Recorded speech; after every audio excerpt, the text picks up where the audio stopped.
All right, cool. Well, while folks are still joining, I guess we can open it up. So for today, we have open Q&A. So if anybody has any specific questions that they want to go through, we'll open it up. And if nobody has questions, I have one quick topic that I was going to bring up as well. So any questions that anybody wants to go through first? I guess I always like to start with at least a little something when I'm here. Um, does anyone have a great way to get a good understanding of the basics of formula fields? Because they seem to definitely elude me, especially after I tried I finished a automation super badge, and Yeah. granted, I was able to get it done, but it definitely was not easy. Yeah. Well, I actually have two things that I can share, and then we can open it up for questions. So the first thing that I'll share here is that I'm going to pull it up here. Let me share my screen so you can see what I'm doing. Let's see, share screen 2. Okay, and let me make sure I'm admitting people. Okay, so on YouTube, if you go under our YouTube channel, and the only way I know how to get to this is through my link here. So we actually had a session with Steve Mo. I don't know if you've ever heard the name Steve Mo in the Salesforce ecosystem before. He's one of these people I consider like Salesforce famous, right? But we actually had a session with him where he did like the basics of formula fields. It was a really good session. So what I'll do is I'll copy this and I will put this into the chat. So that's one good resource. Here, let me let Pedro in. So here, I'll put that in the chat. But yeah, Steve went through, a lot of like, basic formulas, went in through some complex formulas. That's a really good place to start. The other thing that it actually kind of ties into one of the items I was going to walk through today. And that is something that I had with a customer this week where they wanted to basically build a process for archiving records, right? And it was a very complex thing. Like it was like, if the date is something and the status is this, or the date is something else and the status is that, and this other field is this. And basically you go through all these different criteria that they had, and it turned into a very complex piece of logic, right? Now, when we were going to implement this, one of the things that we could have done was created a scheduled flow where we tried to build all this logic into the flow, but there's a problem with that, right? You build a complex logic, you have all these records you need to update, but how do you test it, right? Like when you hit go on that scheduled flow and you actually schedule it for a time, if you got it wrong, then it's going to like update a bunch of records. And what do you do? Like it's a scary thing, right? If you have thousands of records you're trying to update, just blasting off a scheduled flow where you really can't test it that well, that's a problem. So what we did instead, we put all that logic into a formula field. So instead of trying to embed it into the scheduled flow, we put it into a formula field, which we can then just add a list view where we can actually see all the records that the criteria either ended up with, yes, archive this thing, or no, don't archive this thing. And then if we were happy with it, after we did all the validation, all the checking, then we just created a scheduled flow that says, find every record that has that formula checkbox equal to true and archive those records. So again, instead of like trying to build all that complex logic into the flow logic, we built it into a formula field and then build our flow on that. And I can definitely show what that might look like, but yeah, that was definitely a safer. It made me feel a little bit better running that logic where I can actually validate the data before we did anything. So let me pause there. Does that make sense? Okay. Now that I went off on that bit of a tangent, does anybody else have any feedback as far as formula fields for William? William, let me ask you this: was there a specific part of the formula fields that you were having issues with, or specific formulas that were a challenge? I eventually figured it out, but it was a combination of using the case function with the mod function to be able to find a specific, if a wait time out, if a date was no longer a weekend. And don't get me wrong, I got it mostly through trial and error. It was not necessarily that I know how to do it. I got it because the thing said I got it right. Yeah. One thing I will say, whether it's with the mod function or the case function or any of these kind of things, there are all kinds of things. Even like I've been working on the Salesforce platform for whatever it is, more than 10 years, 15 years or something like that. But there's still things I work on where I'm like, I have absolutely no clue. So you either have to look at the documentation while you're doing it, or to your point, just create the formula, add it to a list view, and then as you're working on the criteria in your formula, you save it, make sure it saves correctly, look to see what the result is, in your list view with all your actual data. And like I said, trial and error. I think that's, for me, I do that every day just to make sure it's going to work, especially with development work too. I'm one of these where like, I don't sit down, crack my knuckles, write the code, hit save, and then it works. Like I'm literally like making like 3-letter changes, saving, testing, making a change, save, test, and like basically trial and error just till it works. So, but anybody else have any feedback on that, on formula fields? Resources? I share William's sentiment. I remember what you're talking about specifically, going through that exact process. And I was like, yeah, I guess that was it. I don't know why exactly. But there are tons of like any question that you have about a formula, you can type online, and there are examples of every single thing you can think of, it seems like. And but it's one thing to see the answer. It's another thing to fully grasp the logic. And I think that's what the same thing that William's talking about. That's where the bump in the road is. I do get better at it every time I have one of these anomalies, though. So for what it's worth. Yeah. And again, it's I think I mentioned this probably on every call, but Salesforce is big enough now where you really just can't know everything. So it's one of these where the first time it comes up and you have that, the need for that thing, that's when you have to try to figure it out. And, trial and error is good as anything else. So, yeah. Well, what I would say, William, just to kind of tie a bow on this one, if you have specific formula questions, or if there's a specific formula that you would like to walk through, or a function, I'm happy to do so. So you can bring that up, or if it's more of just an in general question, But yeah, let me know if you want to go through anything in detail. For me, it's more general because, again, it's one thing to trial and error and eventually make it to where it works. It's another thing to be like, I actually understand what I'm doing. Yeah, I think what it is, when you do enough trial and error, your trials will become fewer, and of course your errors will become fewer, and then eventually you'll be in a state of knowing it, right? That works. Yeah. All right. So let me look real quick. Michael, I see you have a hand up. Did you have a question? Yes. I feel like an idiot for asking this because I should know this by now, but I don't know, because all I hear of when you say list views is like the way you view something on a page. But like when you said just save it in a list view.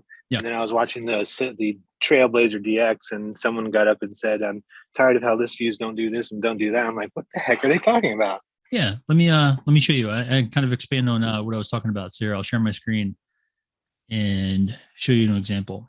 So when we talk about list views within Salesforce, what we're talking about is this, right? So you click on any one of your tabs, and these are all your list views, right? Right now I'm looking at the all open leads list view. And if we look over on the right side, we can see what we're actually displaying here. Right now, we're just displaying every lead that's in the system. And then we can do things like adding criteria. So for example, if I want to restrict this list view to just show the leads where the sum date field is not blank, I can apply that filter. And now I'm just going to see the ones where that field isn't blank, right? So yeah, these are list views. Every one of these tabs you go to, they're going to have their own list views. So for example, account, all accounts, my accounts, that kind of thing. Does that answer your question before I go into part 2 of that answer? Yeah. Okay. I know that. I just didn't know that that's what you meant by it. They meant by it. Yeah. So what the part 2 of this would be in here? Let me make sure I'm seeing people joining. There we go. Okay. So what I was mentioning with the formula field is if I were to go into the lead object, and let's just say I'm working with dates, right? I have this sum date field, and I want to apply a formula that's, 2 weeks in the future, but I have no idea what I'm doing with date fields, and I'm not really sure what's going on, right? So what I can do is I can come in here, create my formula field for leads. Let's call this some date in the future, and I can make this of type date. And when I go to the formula builder, again, I don't really know what I'm doing here. So the first thing I'm going to do is come in here and say, it's going to be the sum date field, right? And let's just make sure that we know how to like reference another field in this formula. So I add that, and I'm going to hit next. I'm going to go through all the steps here until I can get to the final where we save. All right. So we create that formula called some date in the future. All right. Now, what I would do to test this as I'm going through it is I come into my list view, my all open leads, or maybe you have a testing list view, whatever it is. And I'm going to click on this select fields to display. And actually, I'm going to refresh first because I think it probably won't detect it because I just created it. So if we come in here to select fields to display, I can now find that field. And I think I called it some date in the future. And I can add that to my list view. And now I can see it. Okay, so we added the date, and now I can see that date here. Now, if I didn't know how to add days to the date, that's when I would come back into my formula and I would start tinkering with this, right? So like, I don't know, can I just add a number? So you might say, okay, what if I just added 14, right? So I'm going to do a quick save. I'm going to go back to my list view, and I'm going to refresh. And now you can see, okay, right there. So now I know my formula is 14 days in the future from that some date. And then again, as you start building out this formula and getting more and more complex, it's nice that you can make a change here, do your quick save, make sure it saves successfully, and then you can immediately see the results of that across a variety of data, from your leads.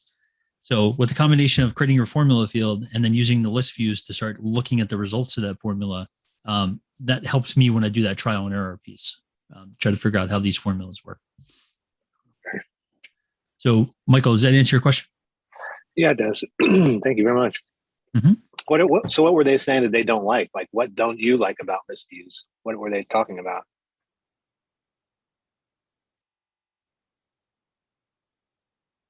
You know what I mean? Oh, so what do I don't? Oh, that's Like, okay. So what do yeah, I like don't like about list Trailblazer, views? like Yeah. someone stood up and they got a big applause for, like they said, I don't like lists and list views. Like, I don't know what they're talking about, what they don't like about list views. What is it? What's its limitations that they don't like? Yeah, You don't have any? trying to think. I don't really know. I mean, good. Somebody has. Oh, I'm sorry, Bill. No, go ahead, Jade. So one of the things is when you have a list view, previously you couldn't say, this is my list view of all closed opportunities.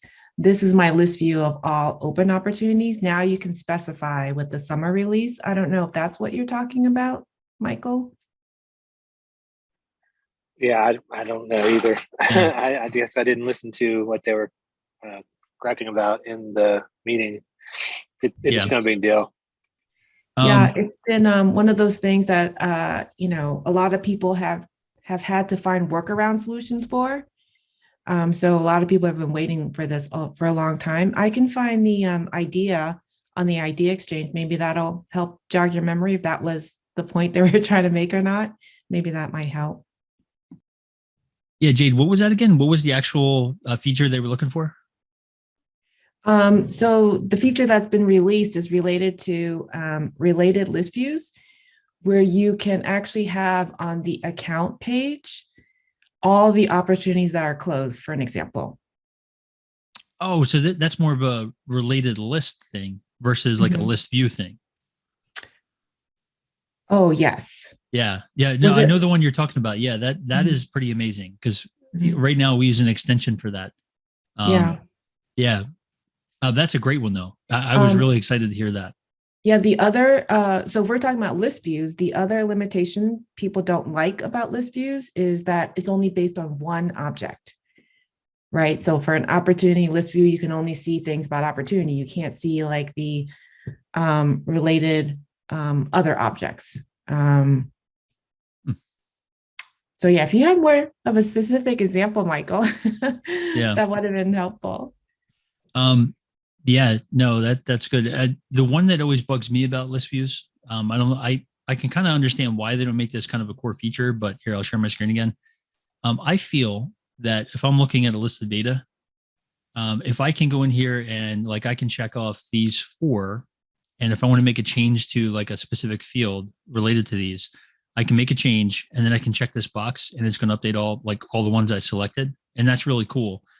But I feel that when I see a list of data, if I want to delete these 5, I feel like the delete button should just be native, where I should be able to delete 5 records at the same time. but I kind of get why they don't do that, because, people can get in trouble pretty quickly. Like they accidentally click this and they're like delete, and it can lead to more headaches. But as far as list views, I feel like they've come a long way. I think they're pretty good. Even with the filtering, and you can create little charts and you can look at them in Kanban views. And, I think it's pretty slick.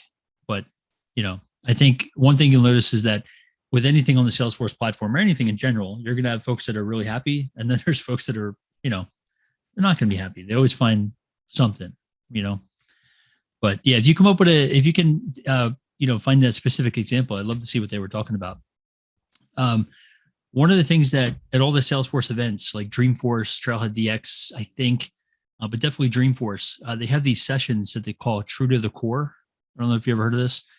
Where basically like they get an audience of people and they put a bunch of Salesforce executives, whether it's Brett Taylor, or I don't think Benioff has ever done it, but some of the like higher ups to Salesforce, and you're free to ask them any question you want.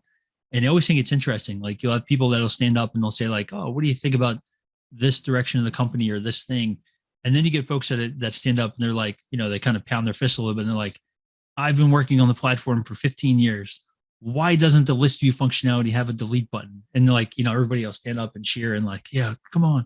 So yeah, I mean, everybody I think will have certain challenges that they want to see fixed, but I think Salesforce, I feel like they do the best they can. I'm sure they can always, add additional features, but can't make everybody happy, I guess. But in any case, yeah. So any other questions on list views? Otherwise, we'll open it up for any other questions. All right. So anybody else have any questions that you want to go through? Brent, I see your hand up. Yeah, I just one of the things came across this week, and just curious if anybody else had an approach, right? So we're a financial services company, and we have some in the client record, we have some open text fields, but we don't want anyone to put any PII in there, right? No driver's license, no social, like phone number, that kind of thing. And I kind of came up and just kind of floated like using a regular expression, but curious if anybody had anything else on how you would try and limit basically numbers. We kind of said more than 4 numbers in an open text field. Interesting.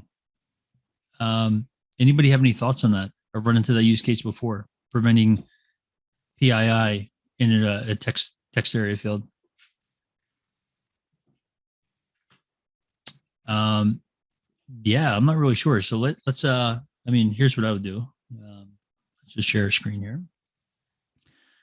So if I just go into Google here, and we have Salesforce text area prevent social security. So validation rules. Let's see. Can you prevent something that contains more than 4 numbers?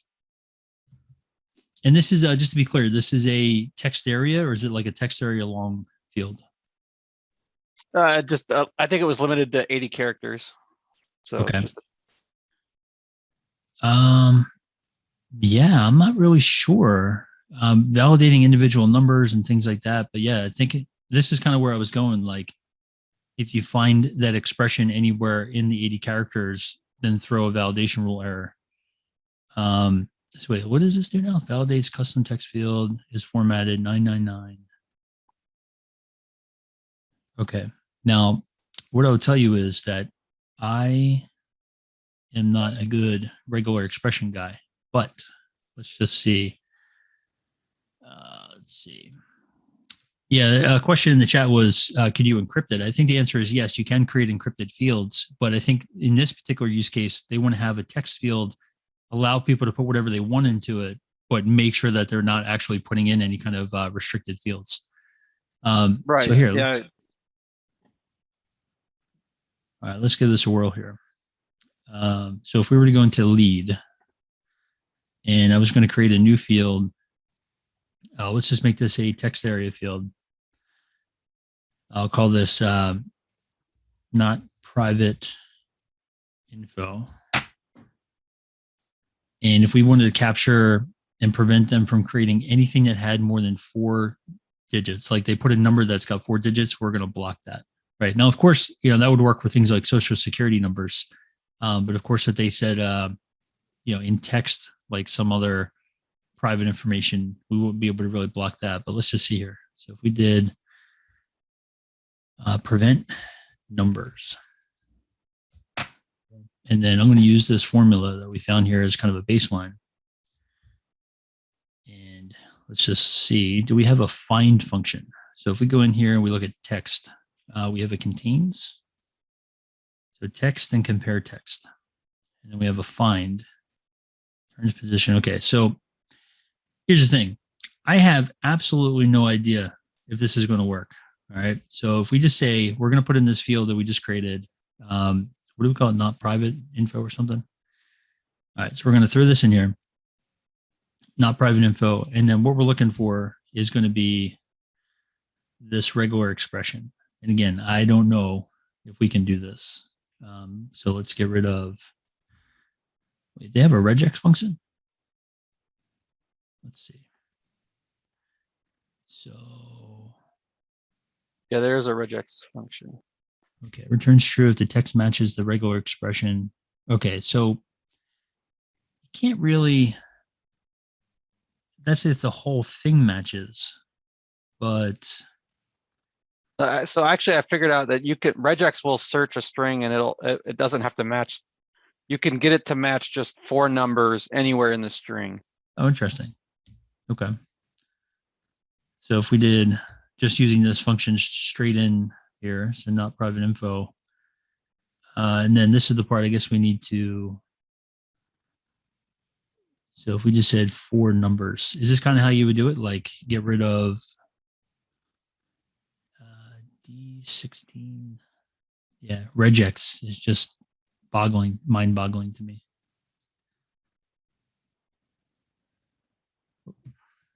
So something like that. Okay. Yeah. So I'm not going to fumble through regex, but so is this a way that you could do it? Like basically a validation rule, searching that field and then using a regular expression to try to find just 4 digits next to each other?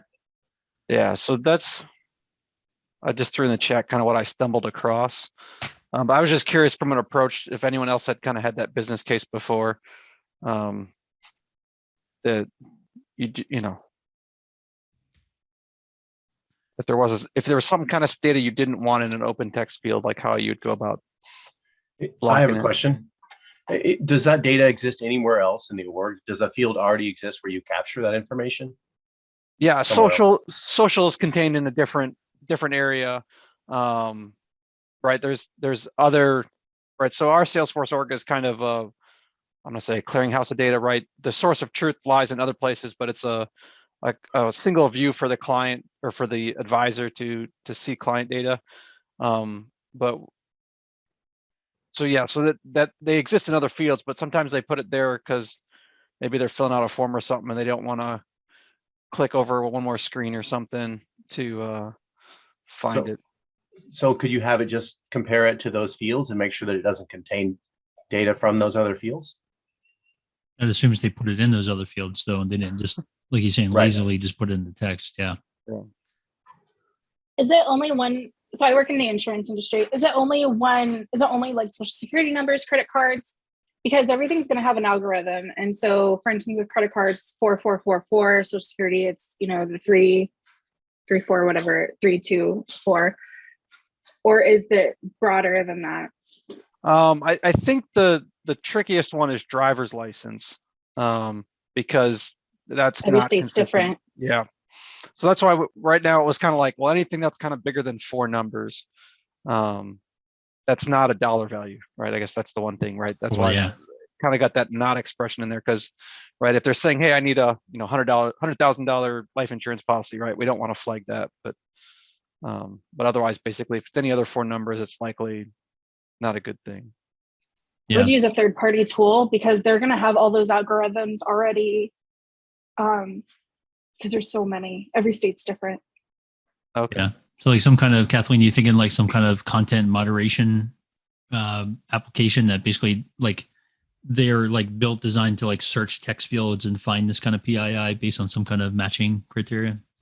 Yeah, so I don't know about Salesforce, but I do know that we use a form capture website, and that we have a third-party tool attached to it. So if I put in information like even though it says do not enter PII, if I put that in, it will automatically cover it, and then nobody will have access to it. Okay.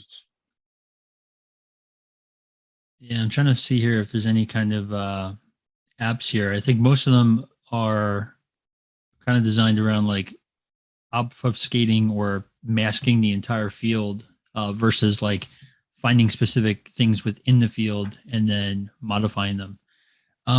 Brent, that's a good question. I'm going to take this one kind of as homework and see if I can find anything. But there you go. So Jade, I like that. Do you want to kind of speak to that? Are you thinking about using Einstein to try to find these things?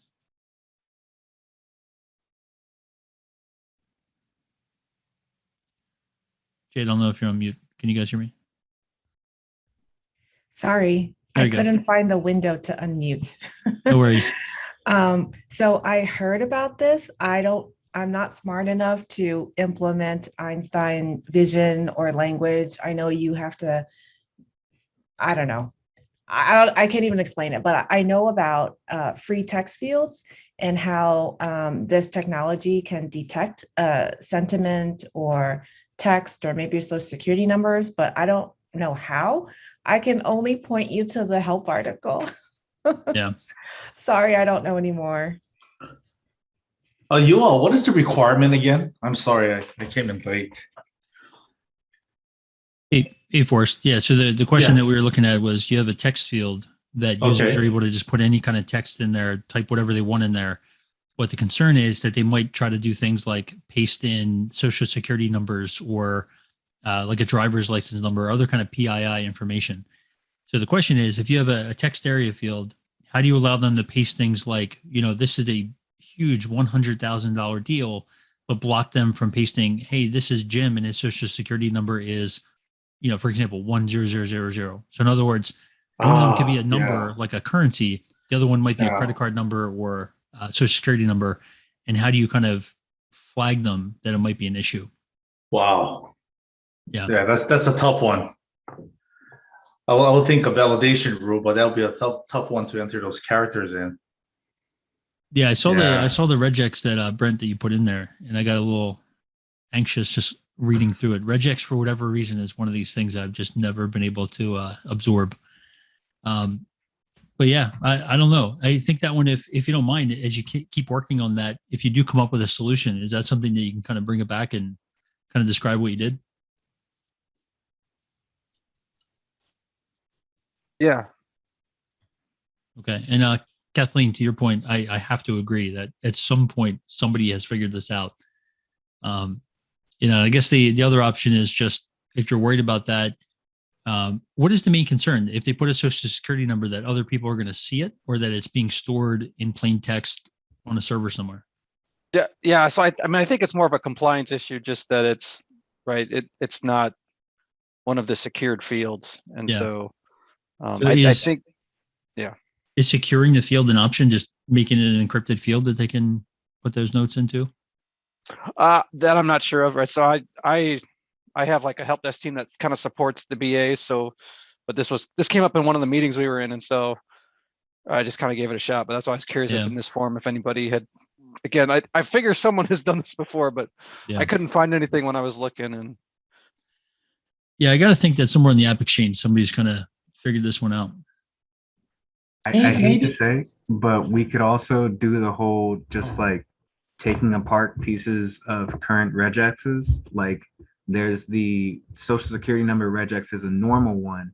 If we take out the first two expressions for the 3 numbers together and the 2 numbers together and leave only the 4 number together section, we should be able to reverse engineer your 4 number together problem.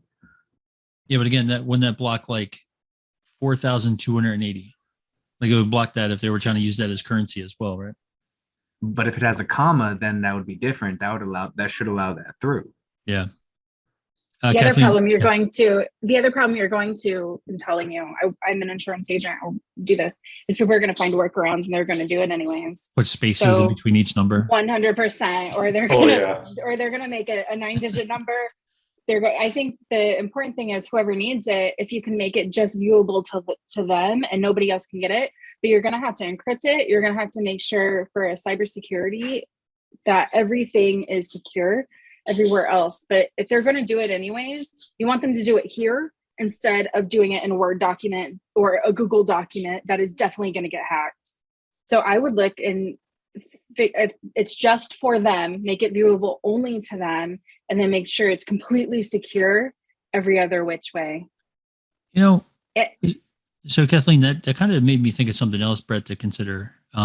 Maybe it's not so much that you block it, but maybe it's something that you could do where you flag it for moderation, that somebody can actually view it and just take a look at it, right? So in other words, if you build your formula in such a way where it's, find me anything that's got at least 4 numbers in it, where it doesn't contain a $ or something like that, whatever the formula comes out to, if you find those numbers, set that checkbox formula to be true, and then it's just a matter of having somebody from like a moderation team just kind of scanning through and just seeing if any of those are social security numbers or are private information. And then it's like, you reach out to the person, just reinforce the policy. Don't put this stuff in those fields, clean it up. Don't put it in there. So instead of preventing them, maybe you just way that you do the best you can with your formula, try to capture where there might be an issue, but all you're doing behind the scenes is just flagging it. And then somebody reviews it manually. It's not ideal. And obviously that's not very scalable if you have 10,000 messages being created every week and you have one person that's responsible for going through them. But it might be just a quick way. Again, if you create that formula, create a list view and then kind of scan through the text and just see if any of them are issues. And then for the ones that are, they can flag them for, follow up or retraining or whatever it is. So, Okay. Yeah, but whatever you guys find out, I'd love to hear the solution. That's a pretty good one. All right. Anything else on this before we move on? Okay. Any questions then? We'll open it back up for questions. Anybody have anything they want to go through? Yeah, it seems like I got a question. It seems like with Salesforce, right? They want to convert the workflow rules and process builder to flows. Yeah. Has anyone been through that process yet? We have internally. On the Okay. workflow rule side, they make it real easy for you because now they have the migration tool that you can do. Oh, there's a migration tool. Yeah, it's here. I'll show you real quick. So, Okay, that'd be great. Let me share my screen. So my understanding is that this is available for workflow rules right now, and then it'll eventually be available for process builders as well. And of course, I'm probably going to go in here. I won't have any workflow rules. Let's see. You going to work here? Here we go. Okay, continue. Of course. Okay, so bear with me. I'm going to pause my screen. I'm going to open up my internal org, and we should have some here. Okay, so if you go into setup, go to your workflow rules. All right. You'll see a link at the top here that says like, hey, workflow rules are being migrated to Flow. And then you see this link here for migrate your workflow rules to flows. Click on that guy. Yep. Brings you into a wizard. And in theory, you should be able to just click on the one that you want to migrate and then click migrate to Flow. Oh, it's right there in front of my face. Yeah. And then like I said, I think eventually they're going to be expanding this to process builder, but I don't believe that that's there yet. I'm not sure if that's a summer thing. Oh, look at that. Yeah. No. Oh, okay. Okay. So they say it's going to be there, but I don't think there's a migration path yet for that. Oh, cool. Thanks. Yeah. Policy that we've been following is essentially, for the flows, or I'm sorry, the workflow rules, using that tool to migrate, I think is perfect. Process builder, if they're going to be coming up with a tool to do that, I wouldn't really spend a lot of time, if everything is working and there's no problems, I wouldn't spend a lot of time migrating it manually to Flow, unless you want to do that just for the learning experience, right? Because if they come up with a tool, that'll be super easy. And then for anything new, anything net new, we're not touching workflow rules or process builder. Everything is going to flow directly. That's kind of our policy that we use internally. Yeah, great. I think unconsciously I wasn't searching for that kind of tool because I have a curiosity to try to create flows manually myself. Yeah. So yeah. Yeah. So great to know. Doing it manually for the sake of learning, that's definitely a worthwhile endeavor. Nothing wrong with that. It's just when you have that list of like 700 workflow rules that you've accumulated over the years, doing each one of those manually could be a daunting task. So the wizard's kind of nice to be able to take care of most of the Has anyone used this wizard, and has anyone faced any issues with using the wizard and converting the workflow rule to flows? I have not. I've gone to the screen. I've checked one of the little radio buttons, but I've never actually clicked that migrate button. Has anybody else gone through that and run into any kind of issues? I did it and didn't come up with any issues whatsoever. As a matter of fact, I thought it was very helpful to use the migration tool to kind of learn flow design. If you're new to flow, it's a good way to, look at the flow that's created by the tool and get an idea of how the flows are designed, for your own personal learning. Okay, great. Yeah, I'm just the reason being is because our company, we provide a product and we connect this product to Salesforce. And we have a lot of customers who are like one of those jack of all trades people who don't have time to really be admins, because they're doing so many things, even though they're a system administrator, with their org. So there's a lot of workflow rules that our company actually created within our service department that I know our customers are going to ask to convert it to flows. Yeah.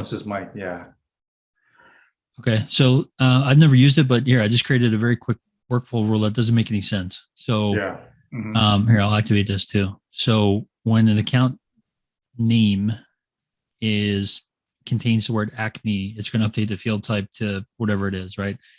So in theory now we should be able to go here to workflow rules. We should be able to click migrate. I should be able to check this box, click migrate to flow. It's going to do some thinking. Okay, so yeah, that's pretty cool. So I can go test in flow builder. So now that workflow rule, it should have converted it into a very basic flow. Yeah. So yeah, account records created or updated. One condition where the name contains Acme. And it's got a field update where it updates the one that triggered the flow. It sets the type equal to what I set it to. Now, this is kind of cool that it creates the flow. It gives you the option to activate it.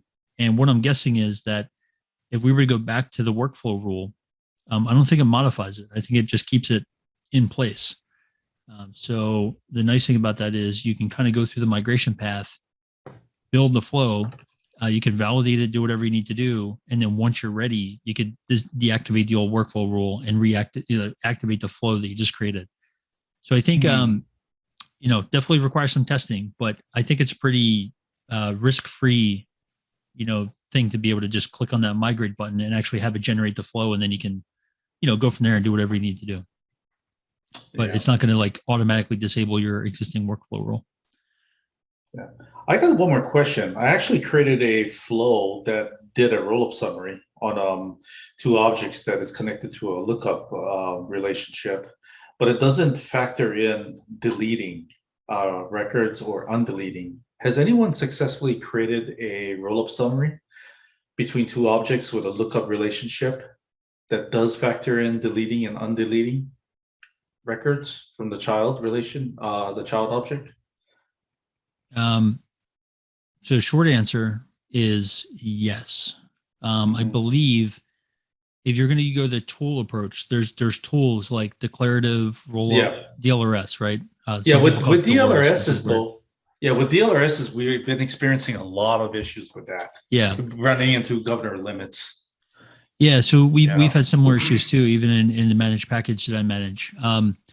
The other way that we do it internally in my application, instead of doing it through a flow, we're doing it through Apex. Instead of just doing the calculation in real time, we take whatever the parent is, wherever the thing you're trying to roll up, the parent object, we'll take that ID and we put it onto a queue. And then we have the logic basically grabbing the line on the queue, doing all the lookup, and then putting it on there. So long story short is, as long as you can have something that triggers that ID to be put on the queue, whether it's an insert of a record, an update of a record, or a delete of a record, add that to the queue, and then you have your logic running off of that queue. The challenge is, I don't know how you would do that in flows with undelete, because I don't think undelete's like one of the triggerable things. You can do it in Apex, but I don't think you can do it in a flow. Yeah. Like for myself, I actually created Apex class, or Apex class with the test class. I actually done it, but this is for our customers though. Yeah. They're like small companies or medium-sized companies where, like what I mentioned, you got the admin doing so many things that they don't have really time to, learn Apex coding. Yeah. Does it have to be real time? No, it could be asynchronous, but I done that with DLRSs, and sometimes it works, sometimes it doesn't work. It seems like a hit or miss. Yeah. How many parent records are there? Like how many total parents are there? So with the roll-up summaries, I would say anywhere between 5 to 10, depending on the company. 5 to 10 parent records? Separate DLRSs. Okay, but the parent records, there could be like thousands or 10,000 different parents. So let me see here. So we have different DLSs. Like for example, you have a parent record, a parent object, and you have a child object. So it's just between those two objects. Yeah, what I'm asking is, how many parent records are there? So for example, if you're trying to roll this data up to account, how many total accounts do you have? Let me like see the records here. themselves, just ballpark. Anywhere between like 5,000 to 15,000. Okay, all right. Because what I was going to say is that if it didn't have to be real time and the number of records was manageable, one thing that I could see you doing is creating a scheduled flow where nightly have it go through and for each account, do the roll up individually. But you might hit some limits there as well. Yeah, exactly. So for me, I think Apex is the way to go. But it's the way to go. Yeah, and run it in async mode. Yeah. So like in a batch, I just wanted to ask that question because that's the only thing that's working for me. Yeah. But again, just like I mentioned earlier, if once you do come up with a solution, if you can kind of report back, I'd be interested if you find a way to do it without going the Apex route. Yeah, I asked other people around and on the community too, and I get the same answer. Apex is the way to go. There's I think roll-up summary app on App Exchange, but our customers like I said, I don't think want to pay those, for it. Yeah, a lot of those apps have some scalability issues and things as well. Yeah, like what I said, we try to run it in scheduled mode in DLRS, but it's a hit or miss. Sometimes it works, sometimes it doesn't work. All right. Well, I think our company actually went away with DLRS. Because I know there's a lot of enhancements being done to DLRS right now. And maybe we could even try to get somebody from that team to kind of come on and present the tool and how it works and some limitations and things like that. And we try to schedule somebody to come and speak to us. Yeah, actually, we had the latest DLRSs and we implemented with the customers, and still we've been experiencing a lot of issues. Yeah, so just FYI. Okay. Yeah. All right, cool. Natalie, I see that you've had your hand up. Yes, thank you, Bill. We had an issue with MFA yesterday for several clients, as you probably know. So a question I got asked was, is there a list view or a report that can show the locked users? So I did some research and it looks like there was an idea on Idea Exchange back in 2014. So there isn't a list view or a report, but then I found there was an SQ, what do you call it? Like a SQL query? Yeah, SQL query. But I'm not familiar with SQL queries. So I have a two-part question. One, is the MFA locked out different from the regular locked out? Because that's what I gathered too, that there was the MFA. If you hit like a number of times that you tried to log in with the MFA, it's not really going to show you as locked any failed attempt. So could you talk a little bit about the difference between if you get locked out with MFA versus the regular way? And can you explain, someone who's never used the SOQL queries, like, could I run that? Because I found it, what to put in there, the syntax, but can you export it? Yeah, so let's kind of go through these a few at a time here. So the question, like, can you create a list view that shows the users that are locked? I'm scanning through these fields here, and I don't see that that's one that they allow you to add onto a list view. I see is frozen, but that's kind of different than the locked out. Hi, Bill. Can Yeah, I Pearl. interject a little bit? Sure, go for it. When you cannot log in because of the MFA issue, you basically cannot log in, right? So any unsuccessful logged in, basically there will be no traces. So you cannot create, I don't think you can create but a I think list the view question to is, show. Oh, sorry, go. I mean, if you cannot log in, there's no record of you have even tried that, because they basically won't let you logged in. Right. It's not logged as a failed attempt because it's not even doing anything. No, there's no such thing. So I don't think that would be like I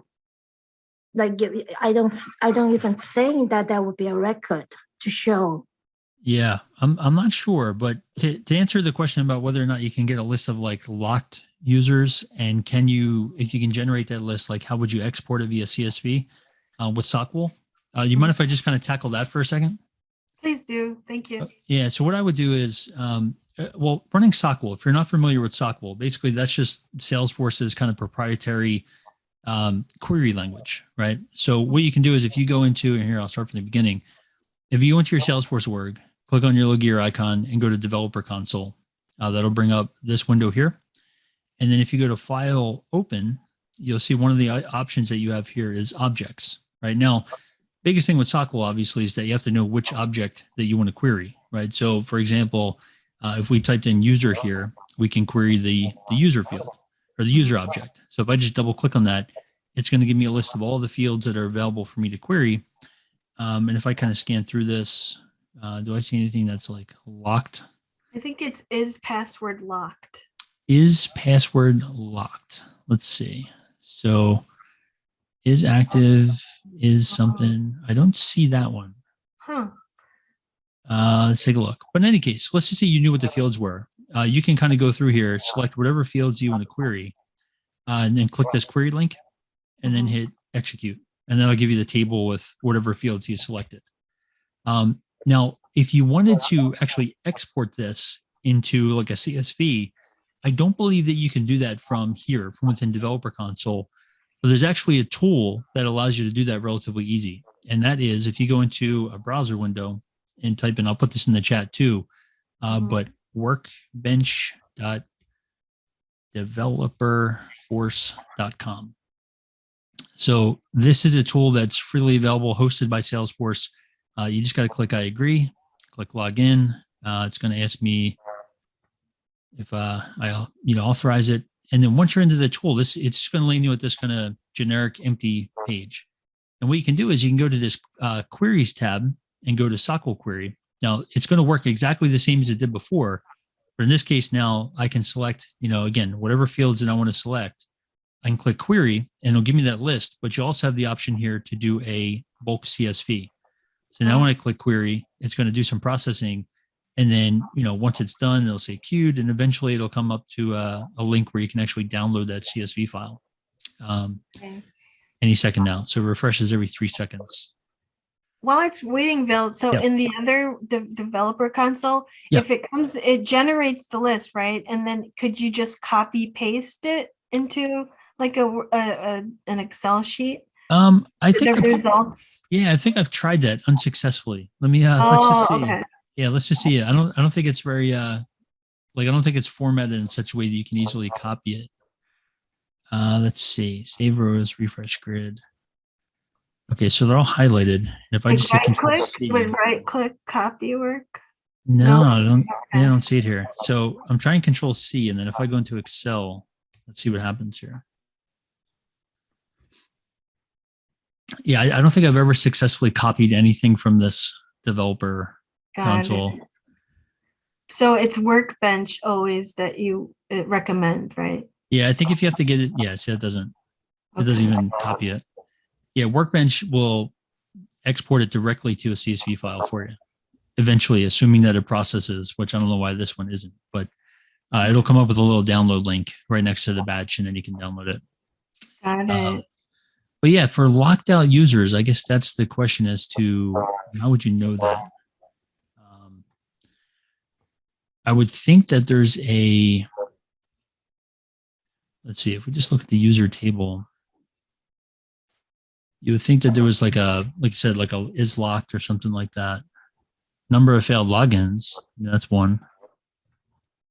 Yeah, I saw the syntax was using is locked out and is frozen for the SQL query on, but I didn't see the field either. Oh, is it? Yeah, no, it's user login is password locked is equal to true.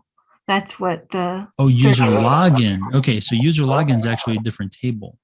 Okay, so user login ID. There it is. Password locked. Perfect. Okay, and then you can get the user ID. And then so we just did this. Okay, so nobody's locked out. And then in theory, from this, you should be able to do user ID dot username. Can I do that? Nope. Is the relationship just user? Okay. Well, yeah, but this should at least allow you to get a table of who's all locked out. And then, yes, you could export that using that bulk CSV. Thanks, Bill. And one other question. Like, when would you use SQL query versus like just reporting? Like, is it just because these are the like back-end kind of fields and that's when you use SQL query, or is there? SQL query is more for, besides just being great, like as an admin trying to find data real quick and, adding queries and stuff. But you could do to your point, you could do for the most part, the same thing in a list view or in a report. The benefit of SQL is that obviously if you're writing code and you want to try to get a list of records from within your code, SQL is how you're going to do that. You also have the ability from here to like link certain tables together based on their IDs and get other fields from them. So it's really, I think for the most part, like I tend to go the report route until I can't use reports, and then I'll go to SQL. And of course, if I'm trying to write any kind of code, SQL is where it's at. You gotta query your data with SQL. But here's that list that you were looking for. So you can do that right from within Developer Console. Open up the user login table, and then select user ID is frozen or is locked, whatever it is. And then you can even put that, where clause in there, like where is locked or is frozen is equal to true. And that should give you the list of anybody that's currently logged out or locked out. Got it. Thanks for showing me that. Appreciate it. Yeah. So let me grab this. And I'll throw that in the chat. So yeah, there's the tool right there. And I'll just copy. And it looks like Alex pasted that something you can use to copy paste within a Chrome extension. So that's helpful. Okay. Get locked users. There you go. So I'll put that query in there too. Great. So let me take a look at that Chrome extension you can use for this Chrome extension. Cool. Thank you. All right. A few minutes left. Any other questions or anything else that anyone would like to walk through?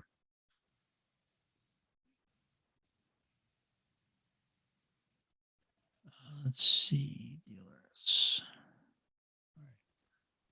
Bill, I don't know if you can talk about this, but I know that it doesn't matter for me because I'm new and I wouldn't be touching any production org anytime soon. But what is it like? How does a sandbox work with a production org? Like, do you just create everything and then figure out how to test it, and then someone takes it and puts it in there? Like, do they just copy a code directly into it, or they have to redo it in the production org? Like, how does a sandbox work with a production org? Yeah, great question. So sandboxes are essentially a copy of your production org. And here I'll share my sandboxes here. So there's a couple different types of sandboxes when you create them. You have a full copy sandbox, and that's in my opinion the best one if you have access to that, because when you create a full copy sandbox, it's going to be an exact replica of your production data, your metadata, all your configuration, everything is going to be there. And what you would typically use that for would be, your QA testing before you would deploy your changes to production. And then you have these other kind of sandboxes, which, partial copy might have some data.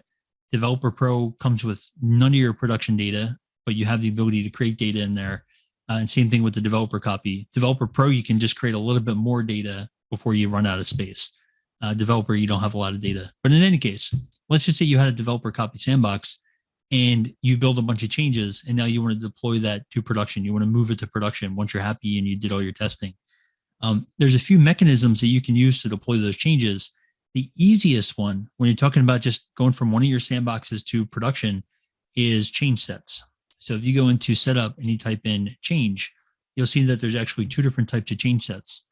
So within your sandbox, you would create what is called an outbound change set. So what you can do is whatever it is that you created and you changed that you want to deploy to production, you can add it to this set. So for example, if I just type in test change set, it'll bring you to this screen here, and then you can start adding components to this.